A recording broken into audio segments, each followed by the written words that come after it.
চাঁদপুরে পণ্যবাহী লাইটার জাহাজে 7 জনের হত্যাকাণ্ডের ঘটনায় ইতিমধ্যে সবার পরিচয় নিশ্চিত করা গেছে। সকাল থেকে হাসপাতালে আসতে শুরু করেছেন নিহতদের পরিবারের লোকজন। চাঁদপুর সরকারি জেনারেল হাসপাতাল থেকে বিস্তারিত এই মুহূর্তে জানাতে যুক্ত হচ্ছেন প্রতিনিধি বিল্লাল ঝালি। বিল্লাল, এই মুহূর্তে কি অবস্থা দেখতে পাচ্ছেন হাসপাতালে? এছাড়া তাদের হত্যাকাণ্ডের পেছনে প্রাথমিক কোনো ধারণা পেয়েছেন কিনা, সার্বিক খবরাখবর আমাদেরকে জানাবেন। সাজিয়া, আমি সকাল থেকেই চাঁদপুর সরকারি জেনারেল হাসপাতালে অবস্থান করছি। রাত্রেবেলা যে 7 জন নিহত হয়েছিল তাদের পরিচয় শনাক্তেই ব্যস্ত ছিল আইন শৃঙ্খলা বাহিনীর সদস্যরা। রাতের মধ্যে তারা পরিচয় নিশ্চিত করতে পেরেছে। এখন 7 জন যে নিহত হয়েছে সবার পরিচয় নিশ্চিত হওয়া গেছে।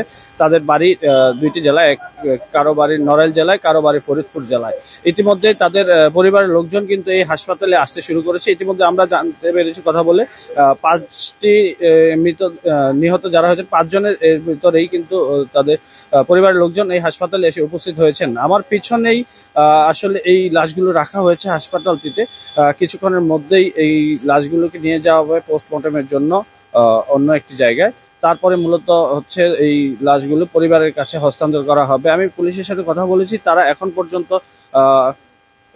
এই হত্যাকাণ্ডের যে মোটিভ তা খুঁজে বের করতে পারেননি। তারা বলছেন যে এখনো তদন্তাধীন বিষয় আছে। তবে তারা একটি জিনিসকে প্রাধান্য দিচ্ছেন, এটি যেভাবে বলা হচ্ছে আসলে ডাকাতির ঘটনা।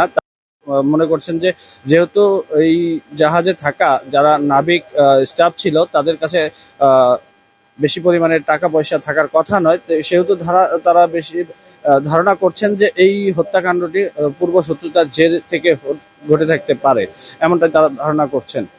যদিও তারা জাহাজে যখন তারা তল্লাশি চালিয়েছিলেন, তারা এই যারা নিহত হয়েছে তাদের 2টি মোবাইল ফোন কিন্তু তারা সে সময় জব্দ করেছিলেন। এই মোবাইল ফোনের সূত্র ধরেই তারা তদন্ত কার্যক্রম অব্যাহত রেখেছেন।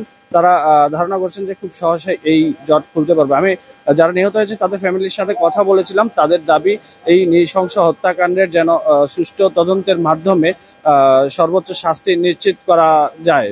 সাজিয়া, এই ছিল আমার কাছে।